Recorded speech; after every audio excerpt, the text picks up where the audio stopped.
La fama según la Biblia. Primera parte. Según el sabio Salomón. La buena fama es como el buen perfume. Pero existe algo que lo puede echar a perder. Introducción. Este tema, por más sencillo que parezca, se puede resolver con una simple historia del Nuevo Testamento. Pero esta la dejaremos para el final. Profundizaremos para averiguar cuál es esa característica que echa a perder la fama. Recordemos que a Jesús lo único que le interesaba era lo que pensaría su padre. Mateo 10:32 y Lucas 15:10. Mientras que su entorno, conocidos y familiares, que por cierto siempre estuvieron en su contra, al punto que el maestro pronunciara juicios sobre estos, reconociendo a extraños como su propia familia.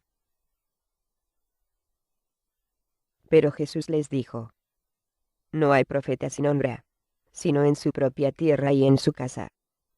Y no hizo allí muchos milagros, a causa de la incredulidad de ellos. Mateo 13:57 y 58.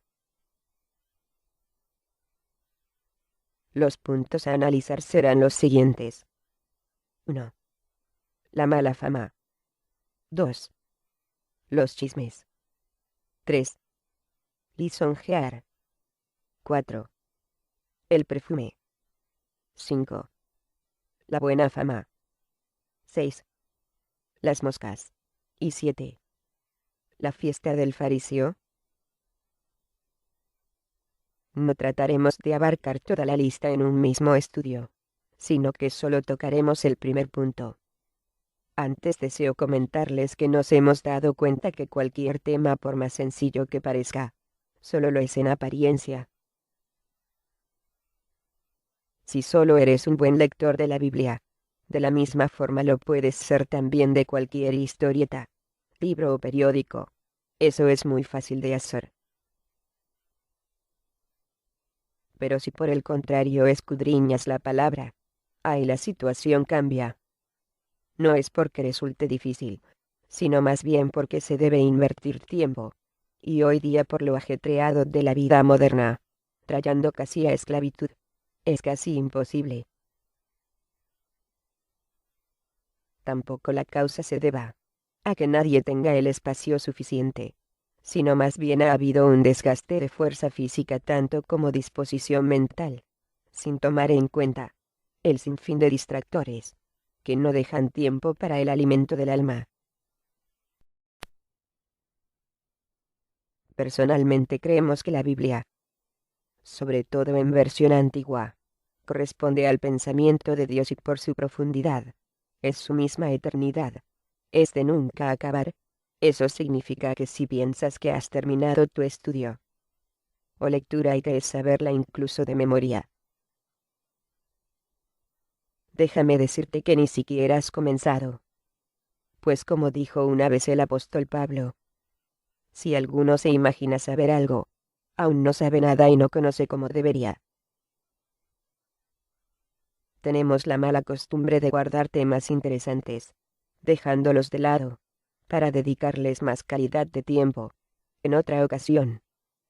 Por ejemplo, estamos preparando un estudio de altos quilates, de gran revelación, sacado de una sencilla parábola, y no precisamente del Nuevo Testamento. Los ejemplos de las historias extraídas de la Biblia, es para nosotros un ejemplo para no cometer los mismos errores por los cuales cayeron nuestros antepasados. Por esa sencilla razón, no tienen excusa los que viven estos últimos días. Primera de Corintios 10:6 y 11. Iniciemos con el punto número 1. La mala fama. Los hijos de las siervas no eran legítimos. Eran hijos de esclavitud. José se encargaba de comunicar a su padre la mala fama de sus hermanos. Estos tenían un mal comportamiento que se reflejaba en sus malos actos. Y estos generaban en términos cristianos algo así como un mal testimonio. Se catalogan también como faltas. Y no precisamente representaban manchas, como pequeños detalles. Profundizando. En Deuteronomio 22:14 la mala fama consiste en la ausencia de virginidad. La gravedad hoy día no se aprecia como antaño, ya que en el pasado era tan grave este tema, que ni siquiera se mencionaba, sino solo como tachas de algunas cosas. Verso 17. Cristo había dicho que las señales serían sus frutos como actos. Mateo 7:16. Las consecuencias en ese entonces serán aborrecer, tomar castigo y multar por correr una mala fama.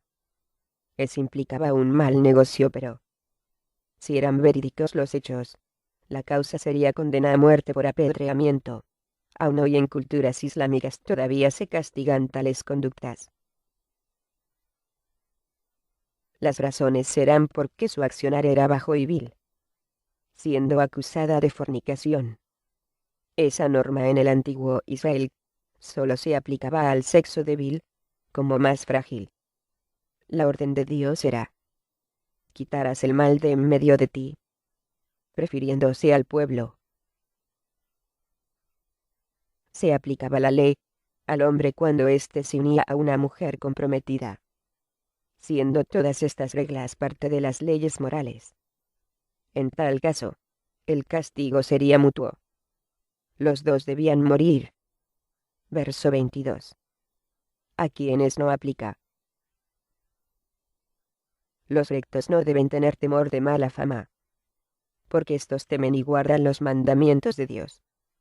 Si llevaban una vida recta, siendo una persona justa, bondadosa, misericordiosa y de buen juicio. Aun así, si el justo resbalase, no lo hará siempre. Proverbios 24:16. Para quienes sí aplicaba. Aquí es donde esto se pone bueno. Ponga mucha atención. El que llama la fama no es cuerdo. Agrega el sabio rey: si encubre el enojo es mentiroso. Esta causa está relacionado con el quebrantamiento del 9º mandamiento, con la única consecuencia, que si resultase falso el testimonio, se corre el riesgo también de juzgar en falso. La cita de Proverbios 10:18 es muy interesante. Ya verán por qué. La segunda parte del verso nos habla de un fingimiento o actitud hipócrita, condenada claramente por Cristo. Nos dice esta cita que no debemos encubrir nuestro enojo. Mucho cuidado con la interpretación de este verso. Encubrir odio, ocultar o aparentar no estarlo, con una sonrisa falsa. Eso es hipocresía. La versión King James traduce el verso 18 de la siguiente manera: el mentiroso disimula su odio. El bruto propaga chismes. El comentario bíblico relaciona la moralidad con la conducta y sus males. El que alberga odio en el corazón muchas veces es engañoso y disimulado. Muestra a continuación el original de la cita al texto griego. Aquí es donde deben saber entender correctamente el verso 18. Este versículo es un ejemplo de paralelismo sintético. Su construcción parece estar fuera de lugar en una serie de paralelismos antitéticos. La LXX, que es la Biblia griega, Septuaginta o Biblia de los 70, conserva la construcción antitético en la siguiente forma. Lean con atención y pida a Dios su comprensión adecuada. Los labios justos disimulan la enemistad, pero aquellos que profieren vilipendios son insensatos consumados. Comentario bíblico, página 993. ¿Entendieron?